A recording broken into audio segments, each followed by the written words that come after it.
Business is about making decisions. Entrepreneurship is about taking those big decisions. Well, sometimes you just need a little bit of help and you need to look further ahead. You could just do it. Let's find out. Crossover with me, Harleen Jabbal. Our guest today is not afraid of trying out new projects. As much as he's a risk taker, he's also quite successful. He knows where to look for opportunities, and that's it. That's getting him going. Let's meet Neil Ribeiro of Sodexo.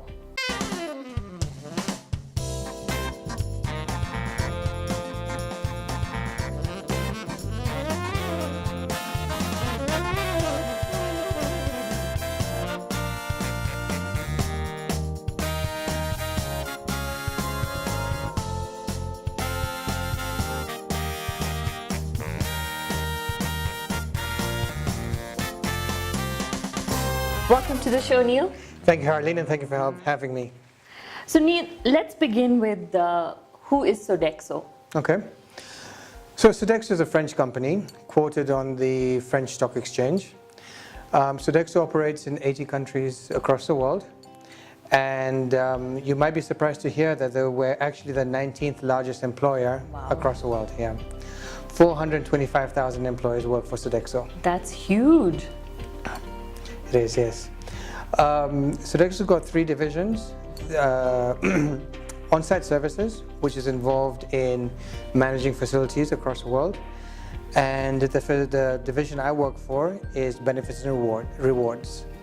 What benefits and rewards does is we find ways to help employers to keep their employees motivated based on whatever's happening in each country. So that's the presence Sodexo has in Kenya? Yes, Sodexo Benefits and Rewards is a division which is in Kenya. Okay, okay. And how did you decide that you want to come to Kenya with this?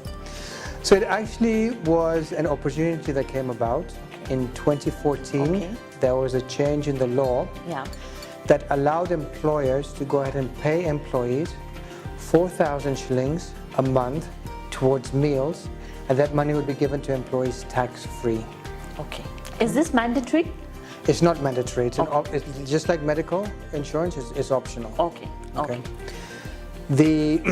So if you were an employer and you wanted to give your employees this benefit, your choices would be either to go ahead and set up a cafeteria or canteen and deal with all the hassles around that, or two, to ask your employees all to bring receipts. Okay. Now, most Kenyans don't eat in a restaurant that gives you a formal receipt. Exactly. And so that would be impossible to do. So Sodexo came up with a meal voucher, and we've called it m-kula because it's an electronic meal voucher, so it actually comes to you on your phone. Okay. Okay? So no papers? No papers involved. And when you go to the restaurant, you pay with this electronic voucher for your meals, and whatever money you get for that voucher is given to you tax-free. And it's all linked to the company accounts? So when you get your voucher, it's actually your voucher. Okay. Right? So the company has an account to load your wallet. Okay. Right? But once it's yours, it's actually not transferable because it's a benefit. Okay. And it ends up being yours for you you to use. But all checks and balances are in place? Yes. Oh, wonderful. So isn't that an easier thing for the employer to do? It definitely is an easier thing for the employer to do. And there's also many other benefits that the employer would get by feeding the employees. Let's start at the very bottom of the pyramid, of the workforce pyramid, and let's talk about the laborers who work in a factory.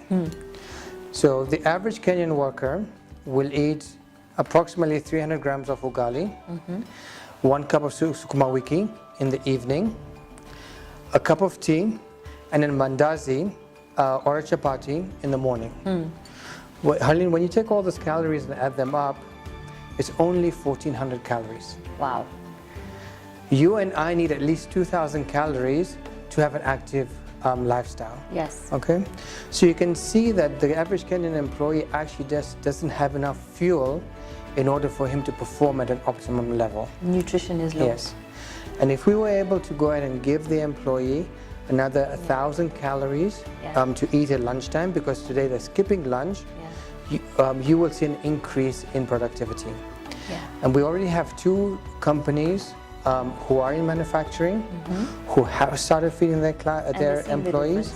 Yes, they have seen the difference. So on average in Kenya, if you take the productivity in the morning and the productivity in the afternoon will be 65 to 85% of the morning.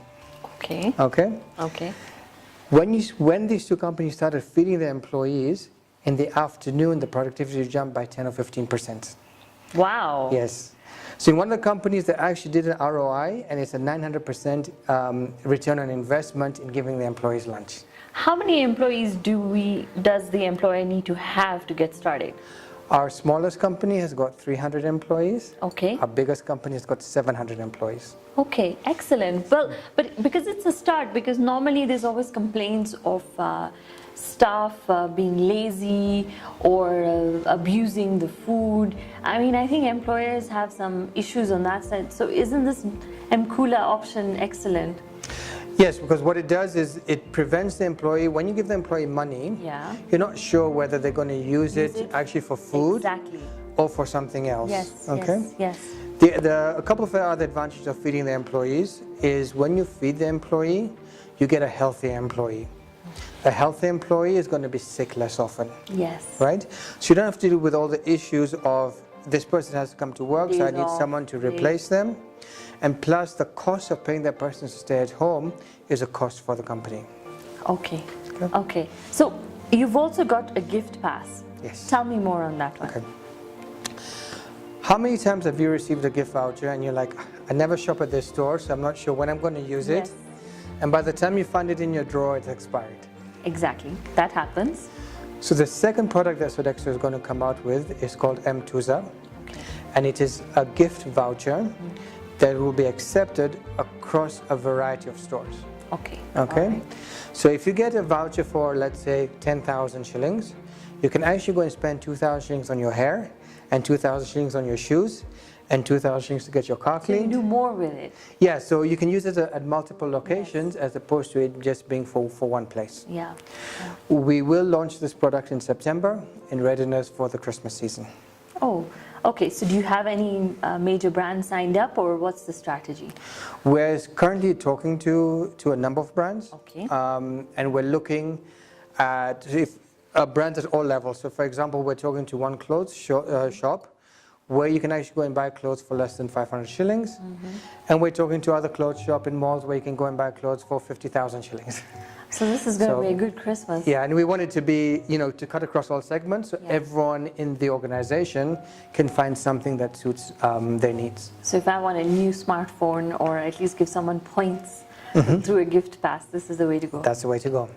So how did Kenya get selected by Sodexo as an entry point into East Africa or Africa, or are you also going to go more? Okay. The reason why we came into Kenya is because of the change in the law. That was an added advantage because there was a need now for the solution. Okay. Okay. Once we get the product working right in Kenya, we are looking to expand it into several West African countries. There's been great demand from the employers who are currently using it, who are in Uganda and Tanzania, who are asking us, this is great, my employees love it here, love using the m-kula product here. When can my employees in Tanzania, when can my employees in Uganda use it? Okay. We're looking into expanding into other countries probably towards the second half of next year. Okay, okay, okay, okay. And so Sodexo is all coming out. To me, I'm hearing innovation, innovation, innovation. What are your personal thoughts? Do you think that we need more innovation to change the world? Because there's this whole debate about how technology is causing a big gap. There's a huge gap between the rich and the poor, but only technology can solve the problem. Do you agree with that? I do, and I agree with it very much so. And I think that gap is getting smaller and smaller. Okay. Today you can get a smartphone in Kenya for less than 3,500 shillings, which is the same as what you'd pay for one of those big chunky brick phones just 3 or 4 years ago. So because of innovation, we're able to get the internet and other apps down to the lowest end of the pyramid because the price has dropped so much, and the price would not have dropped if it wasn't because of innovation taking place. So I actually think that innovation will actually help close that bridge between the very rich and the very poor. How tech savvy are you? What's your background? I've never written a line of code in my life. So, but I have worked very closely with technology. Okay. When I moved back to Kenya in 2002, I launched Kenya's first online recruitment website. Excellent. And so that involved technology at that time. From there, I went to work as head of strategy at a bank, where we did roll out a number of innovative products that didn't exist in the market before. And now again with Sodexo, we're coming out with new ways for employees to go ahead and get benefits that didn't exist before. So who's your innovative guru or role model in the world? I think Steve Jobs. Good choice. I know a lot of people would say that, but not so much for what he's come out with, but for his philosophy of nothing is impossible. And he would push his team to limits where people thought it's not possible to do something. I don't know if you know the story about the iPod, and when he put it into the jug of water and said, if there's bubbles coming out, you can make it smaller. Yes, Yeah. yes. So what drives Neil to get to work every day? What's your inspiration in life? I think as you grow older, your priorities in life change slightly, and you're not chasing the money and the buck anymore, but you start to look for ways in which you can go ahead and help the larger society. Okay, and Sodexo is a good example of this. When they came up to me and said, "Hey, we'd like you to come and help head this division and go ahead and launch this," what was important for me was that it was a product that would actually go ahead and help Kenyans. And I think that's a big driving force now for me, to make sure that we can actually go ahead and make sure the Kenyans are fed, so that they can be productive, and eventually so that they can be successful. So Neil, what has been the crossover moment in your life professionally so far? There have been many. Okay, give us one. There have been many because I've worked across a variety of industries. Have. From what you've shared, you have. Yes. So I'll start with my undergraduate degree was in healthcare administration. Okay. But I've never worked in a hospital. Interesting, but you may in the future. Maybe. Okay. Let's see. Okay.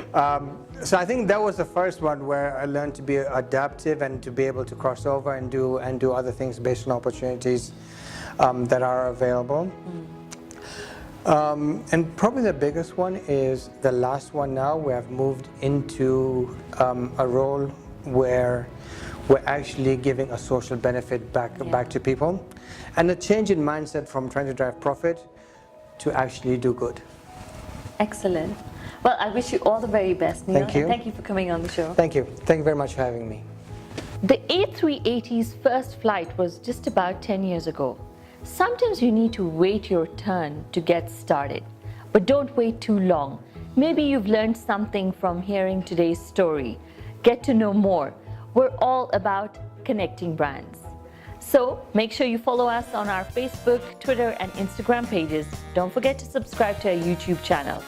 Crossover with me, Harleen Jabbal.